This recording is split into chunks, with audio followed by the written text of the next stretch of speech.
Hello guys, good morning. And ayan, today is magluluto tayo ng ating paborito na chicken quesadilla. Ayan. And ayan, gumamit ako dito ng garlic butter na wrap. Pre-made yung ginamit ko dito kasi less yung time niya sa paggawa. Pero pwede naman din kayong gumawa ng sarili nyo na flour, your own bread. Pero ako mas prefer ko ito kasi mas madali siya and hindi hassle para sa akin. And ayan nga, medyo pinainit ko lang siya ng konti dito sa ating frying pan. And then i-align ko lang itong ating chicken. Yung ginamit ko din chicken is yung shredded chicken. Ayan. Itong unang gagawin ko is plain lang siya. Ayan, chicken lang siya and then lalagyan ko lang siya ng maraming cheese. Masarap ito and try nyo gawin, especially kung kayo may mga kids na pumapasok sa school. Pwede nila itong baon, ayan, and magugustuhan nila yan sigurado. Kasi ang mga bata ngayon is gusto nila yung cheesy, ayan.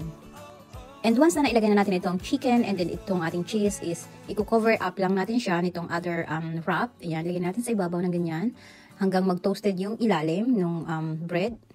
And then habang inaantay natin yan maluto is gagawa naman tayo ng isang may flavor naman. Nilagyan ko lang siya ng pizza sauce sa base niya para maiba naman.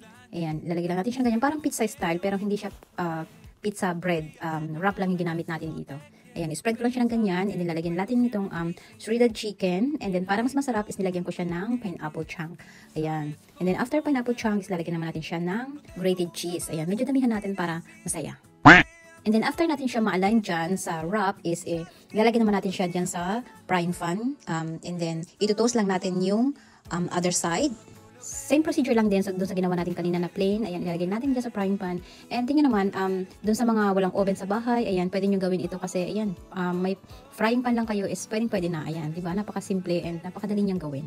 And once na nabaliktad natin doon sa other side is, medyo ito-toast lang din natin yung other side para maging ganyan yung itsura niya. Ayan, tingnan naman pag nababaliktad ako nito is ginagamit ko siya ng plate para hindi siya matapon, diba? Para-paraan ba? And ayan, luto na siya and very crunchy and then start na natin siyang hiwa-hiwa parang pizza style and ayan, ready na siya. Ayan, kain na ready to taste and very yummy siya. Ayan, depende din naman sa inyo kung gusto niyo lagyan ng other flavor or gusto niyo medyo may vegetable dyan, pwede din niyo magawin. It depends on your taste. I-try nyo talagang gawin to, especially kung kayo may mga kids kasi magugustuhan talaga nila yan.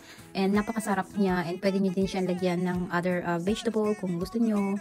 Or kung gusto naman nyo, explain lang parang kagaya nitong ginawa ko. And ayan, continue lang natin yung gawin hanggang sa matapos. And ayun lang guys, thank you for watching and hope you like it. See you again later for my next videos. Bye-bye!